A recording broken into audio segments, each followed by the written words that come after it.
Bonjour tout le monde, bienvenue sur Motard et Histoire. Comment allez-vous ? Je dois vous avouer que ça fait plaisir de reprendre. Voilà un an que je n'ai plus rien fait, ça commençait à sérieusement me manquer. Cela dit, j'ai bien remarqué que mes précédentes vidéos étaient très chargées du point de vue des histoires, et ça peut rebuter bon nombre de personnes. Alors à partir de maintenant, mes futures vidéos seront travaillées différemment. Je vais vous proposer un itinéraire que vous serez libre de suivre ou non avec plusieurs points de passage. À chaque fois, un petit site dont je vous parlerai brièvement. Oh, bien sûr, je pourrais vous détailler l'histoire de chacun d'entre eux, mais le but est de vous donner envie d'aller les découvrir, de vous divertir, pas de vous endormir et vous faire fuir. Cela dit, certains sites peuvent, à l'occasion, faire l'objet d'une vidéo entièrement à part si vous le souhaitez et que vous m'en faites part, il n'y a aucun souci sur ce point. Aujourd'hui, je vous propose donc un itinéraire assez sympathique où nous découvrirons ensemble 5 lieux en partant de Château-Salins en Moselle pour finir à la frontière entre la Meurthe-et-Moselle et les Vosges. Vous êtes prêts ?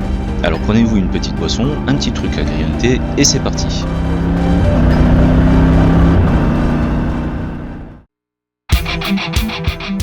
Salut, moi c'est Motard et Histoire. Je crois que mon nom est assez explicite. Grand amateur de balades à moto et d'histoire, je passe du temps à vadrouiller sur mon temps libre, principalement dans le nord-est de la France, à découvrir des endroits plus ou moins insolites et surtout historiques, et je vous les présente sur ma chaîne.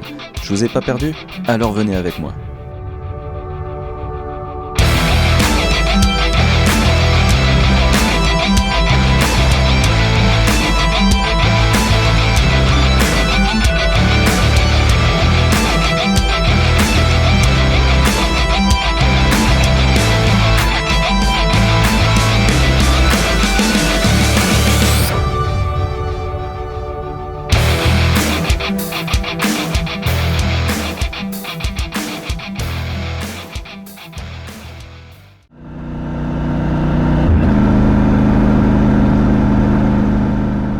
Ah oui, au fait, si vous êtes peu désireux de voir les parties routières et ne découvrir que les sites que je vous propose, vous pouvez utiliser le timecode prévu à cet effet, afin de sauter ce qui vous intéresse pas.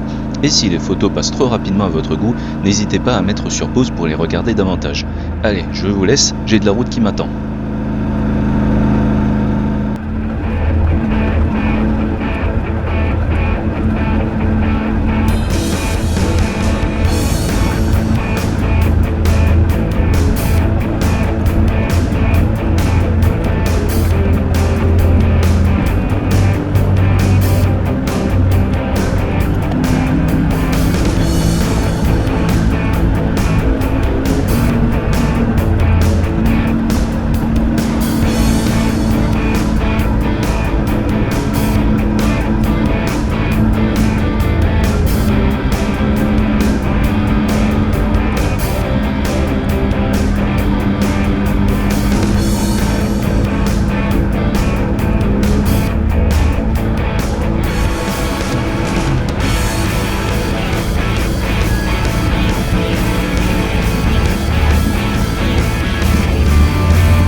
Notre première étape se trouve à Vic-sur-Seille, où nous pourrons trouver le musée Georges de la Tour, en hommage à ce peintre lorrain né dans ce village au XVIe siècle, dont certaines peintures sont visibles au Louvre.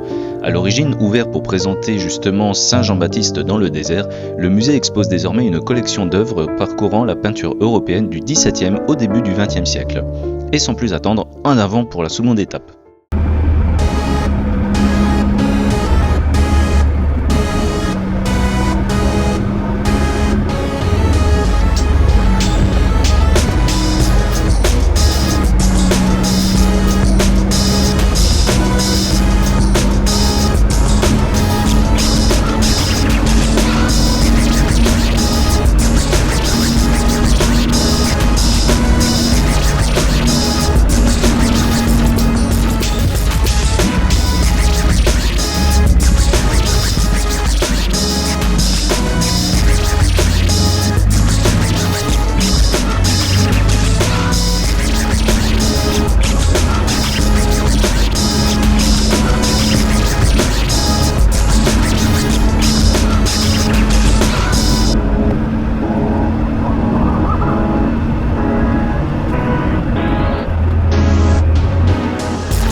Voici donc notre deuxième point d'intérêt. Au bord de la route, tout proche de Lunéville, vous pouvez trouver une tombe en hommage à André Denoyel, lieutenant du 9e régiment d'artillerie de campagne et premier officier de celui-ci mort au combat à Lunéville le 22 août 1914.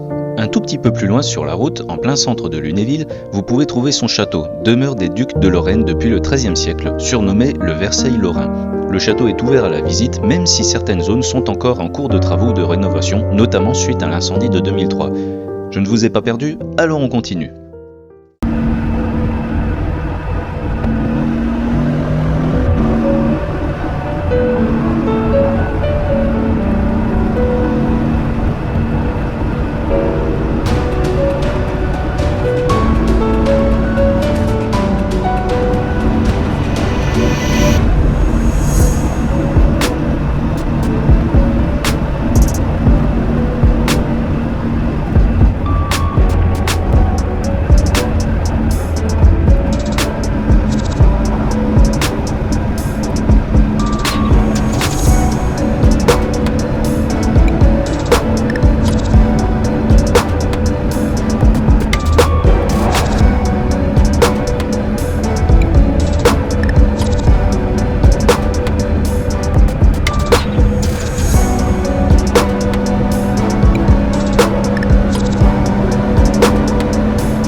Nous sommes maintenant à notre quatrième site, à Gerbier-Villers, devant son château. Ce dernier était à l'origine un château fort érigé par la famille de Lorraine, détruit par Charles le Téméraire, puis reconstruit pour devenir une maison seigneuriale et subit plusieurs destructions, notamment durant la guerre de 30 ans ou la Première Guerre mondiale.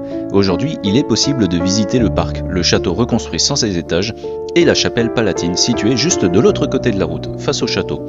Et maintenant, reprenons la route avant que je reparte dans mes travers et ne détaille davantage son histoire.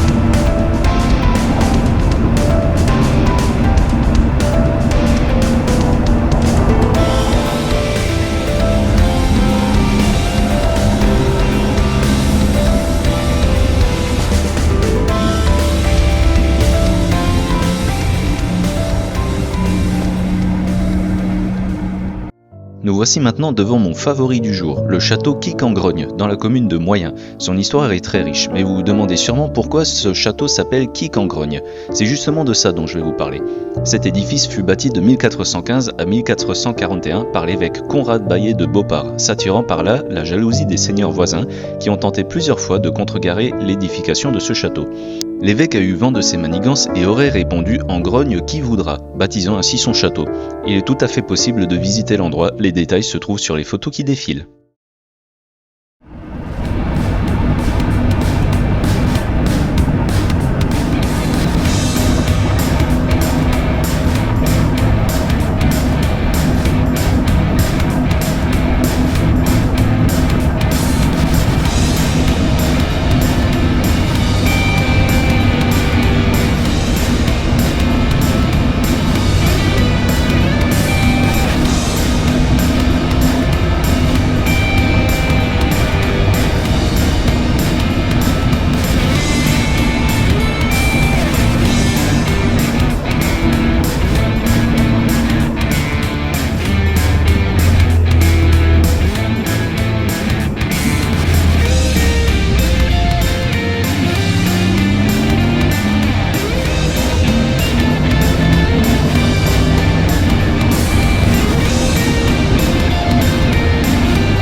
Nous arrivons à la dernière étape de notre voyage, au village de Fontenoy-la-Joute. Connaissez-vous la particularité de ce lieu? C'est très simple. En 1996, un projet politique visant à redonner vie au milieu rural suite au déclin industriel de la région en fait un village du livre, comme Becherel en Ille-et-Vilaine et Montolieu dans l'Aude, transformant d'anciennes fermes et maisons en librairies sans rien changer à leur architecture. Il y a pas moins de 11 librairies dans ce village, un véritable Eldorado pour les passionnés de lecture en tout genre. Et voilà, le voyage est terminé. J'espère que cette nouvelle façon de faire vous plaît. N'hésitez pas à me faire part de vos avis, et si vous aimez, vous connaissez la musique. Lâchez un petit pouce, un commentaire, un abonnement, activez la cloche pour avoir les notifications. C'est très important la cloche, parce que je ne ferai pas de vidéos très régulièrement, alors autant ne pas les manquer. Il est temps pour moi de vous laisser, je vous souhaite donc une bonne journée, soirée, nuit, ce que vous voulez, et je vous dis à la prochaine. C'était Motard et Histoire. Tchuss.